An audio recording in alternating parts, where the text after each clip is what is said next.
இந்த ஆண்டு முழுக்க ஏகப்பட்ட மிடில் கிளாஸ் பாவங்கள் படங்களாக கோபி, சுதாகரின் பரிதாபங்கள், யூடியூப் சேனலை மிஞ்சும் அளவுக்கு பல படங்கள் வரிசையாக வெளியாகி வருகின்றன. மிடில் கிளாஸ் கதை. மாத சம்பளமே வெறும் 15,000 மட்டுமே வாங்கும் முனிஷ்காந்த் தனது மனைவி மற்றும் குழந்தைகளை வைத்துக் கொண்டு சென்னையில் எப்படி ஜீவனம் செய்கிறார்?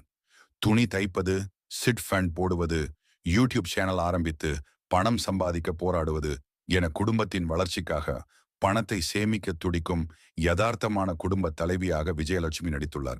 இவர்களுக்கு 1 கோடி ரூபாய்க்கான செக் கிடைக்க பணம் கிடைத்து விட்டதே என ஆடம்பர செலவில் இறங்க, அந்த செக் காணாமல் போக இவர்களது நிலை என்ன ஆகிறது என்பதுதான் இந்த மிடில் கிளாஸ் கதை. படம் எப்படி இருக்கு? ராட்சசன் படத்தில் தனது மகளை காரில் அப்படி ஒரு நிலையில் பார்க்கும் காட்சியிலேயே நடிப்பு திறமையை வெளிக்காட்டியிருப்பார் முனிஷ்காந்த். பல படங்களில் காமெடியனாகவும் எமோஷன் காட்சிகளில் தூக்கி சாப்பிடும் குணசித்திர நடிகராகவும் தூள் கிளப்பிய முனிஷ்காந்த் இந்த படத்தில் ஹீரோ என்றால் சொல்லவா வேண்டும்.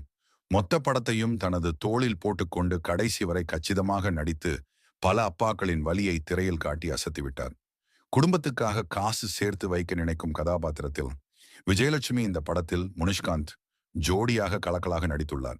தம்பி கல்யாணத்துக்கு சீர் செய்ய பணம் ரெடி பண்ண சொல்லும் காட்சிகளிலும், கணவர் 1 கோடி ரூபாய் செக் தொலைத்து விட்டார் என்று தெரிந்ததும் அவரை திட்டி தீர்க்கும் காட்சிகளிலும் செமஸ்கோர் செய்துள்ளார்.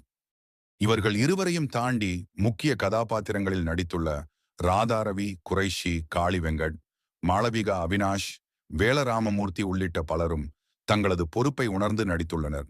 காணாமல் போன செக் கிடைத்ததா? இல்லையா?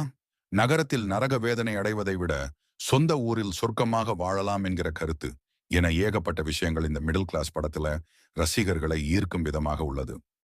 இந்த வீடியோ பிடிச்சிருந்தா லைக் பண்ணுங்க, ஷேர் பண்ணுங்க, அப்படியே எங்கள் சேனலுக்கு சப்ஸ்கிரைப் பண்ணிக்கோங்க.